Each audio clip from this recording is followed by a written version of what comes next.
Ministério Público de Contas quer suspender licitação de transporte público de Esteio.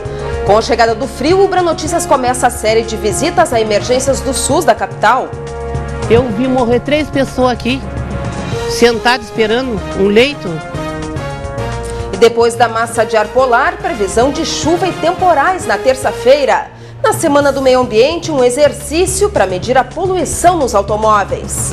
Blitz é uma forma de familiarizar os motoristas com a inspeção veicular. E ainda... Internacional desembarque em Porto Alegre e traz na mala a primeira vitória do Brasileirão.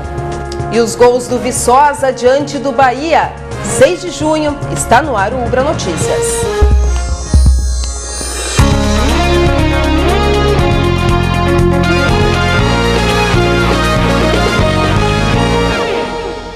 Boa noite. Diariamente nós mostramos a ocupação das principais emergências que atendem SUS na capital. Todas operam sempre além do limite. Com a chegada do frio intenso, nossa equipe começa a visitá-las. A primeira é a do Hospital Santa Clara, do Complexo Santa Casa, onde o número de pacientes normalmente é o triplo que o local suporta. A capacidade de atendimento na emergência é de 12 pacientes adultos, mas a quantidade de leitos não é suficiente para o número de pessoas que precisam de socorro. E nos últimos anos, os atendimentos triplicaram. Em 2003, eram 300 internações por mês. Agora, cerca de 900. A superlotação das emergências é mostrada diariamente no Ubra Notícias. E aqui na Santa Casa não é diferente. Agora é 12:30 e o local já atende 32 pacientes adultos, quase que o triplo da capacidade. E com a chegada do frio, a situação tende a piorar ainda mais. Quando você tem mais gente do que cabe no local de atendimento ou que se pode prestar atendimento, o atendimento não é adequado. As pessoas podem receber medicações com tempo atrasado, o risco de infecção é grande, é muito grande, né? E acontece, a gente sabe disso. Ainda mais porque alguns pacientes permanecem internados por mais de uma semana, principalmente os que têm complicações relativas ao câncer.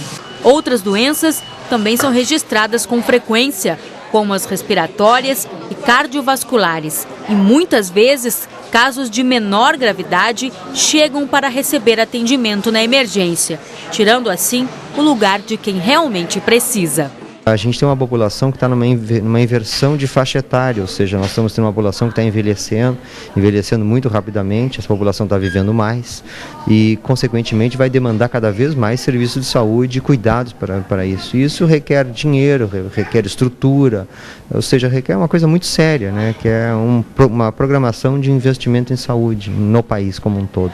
Na sala de espera e do lado de fora do hospital, a situação é essa. Várias pessoas aguardando atendimento, muitas desde o final de semana. Eu vi morrer 3 pessoas aqui, sentadas esperando um leito. O meu guri sentado ali sem comer, sem banho, sem comer, sem nada. A saúde pública está zero, está precária. Quem mais sofre? Quem precisa dar um jeito, é o pobre, né? É o pobre. Superlotado, né? Eles fazem o que eles podem aqui, né? Depois de entrar e tudo, né? Eles estão fazendo o que eles podem, o que eles não podem, né? O governo tinha que dar uma atenção para eles, né? Tu não tem outra maneira de consultar a não ser pelo SUS? Não, tem outra maneira a não ser pelo SUS.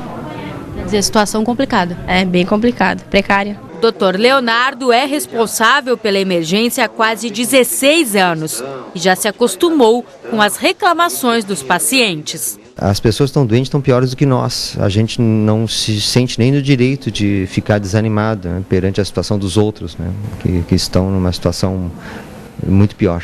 Não dá para desanimar. Como mostramos na reportagem, dia de lotação esgotada na Santa Casa, tanto na ala adulta quanto na infantil.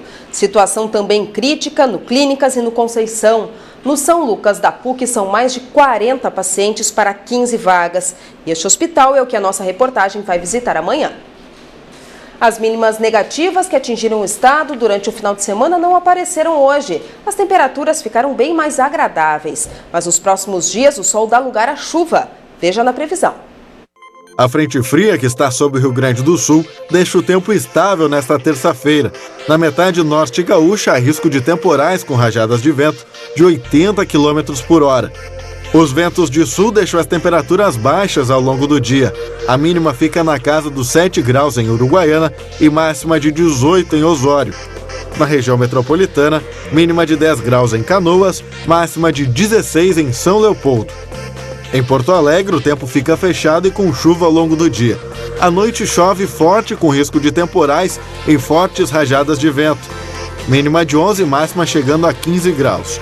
Na quarta-feira, a frente fria começa a se afastar do Rio Grande do Sul e o tempo volta a abrir na maior parte do estado. 9 carros foram reprovados no primeiro dia de testes realizados pelos órgãos de trânsito para avaliar o índice de poluentes em Porto Alegre.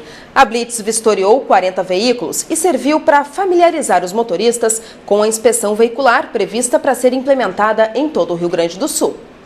A Paraty 2002 de Ângela está entre os veículos que serão inspecionados segundo a proposta do governo. O carro é da família há 1 ano e foi aprovado nas emissões. Não estou poluindo, não vou gastar, né?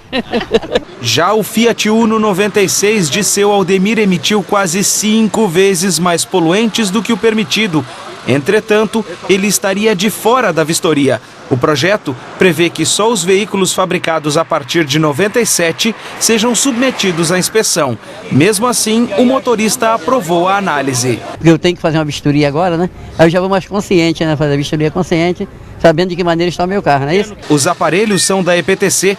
A empresa tem 4 opacímetros. Eles medem a quantidade de hidrocarbonetos e de dióxido de carbono expelida pelos motores. A análise leva aproximadamente 5 minutos. Um dos sensores é ligado junto à vela do motor e o outro instalado no cano de descarga. Há 6 anos, os veículos a diesel que circulam em Porto Alegre são monitorados. Não só da frota pública, mas também da frota privada, isso inclusive com parceria com o Ministério Público, em todas as nossas operações externas, o Ministério Público tem participado. Através dos laudos emitidos e dos testes, a gente quer aproximar durante esse ano de 2011 a comunidade desse serviço que será executado em todo o estado do Rio Grande do Sul. Para medir a qualidade do ar, devem ser utilizados os pontos de monitoramento da FEPAM. Das 11 estações instaladas no estado, 9 não estão funcionando.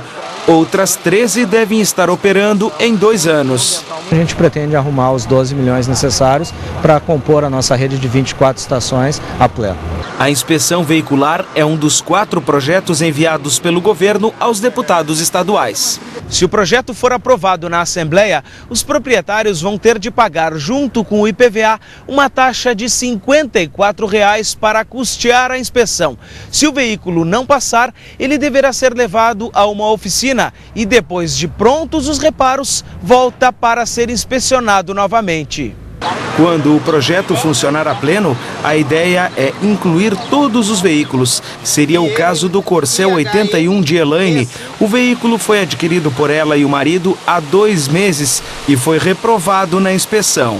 Isso aí eu acho que deve ser feito porque as pessoas vão tomar consciência dos problemas e corrigir, né? Inspeção veicular é um dos assuntos discutidos no Sabatina Ubra TV de hoje, que comemora a Semana do Meio Ambiente. A secretária estadual do Meio Ambiente, Jussara Coni, participa do programa. Ela discute as atividades previstas para os próximos dias, o projeto de implantação da inspeção veicular obrigatória no estado e possíveis alterações no Código Florestal. O Sabatina Ubra TV vai ao ar logo mais às 9h40 da noite. Os trabalhadores em educação do estado recebem amanhã o pagamento em folha suplementar do aumento de 10,91%. O reajuste será feito para cerca de 160 mil professores e 20 mil servidores de escola. A seguir, problemas em licitação de transporte público na região metropolitana e ainda as notícias da dupla Grenal. Nesta semana, a linha Pequena Empresa está no Largo Glênio Pérez, na capital. Empreendedores interessados em abrir o seu pequeno negócio devem procurar o ônibus das 9 da manhã às 5 da tarde.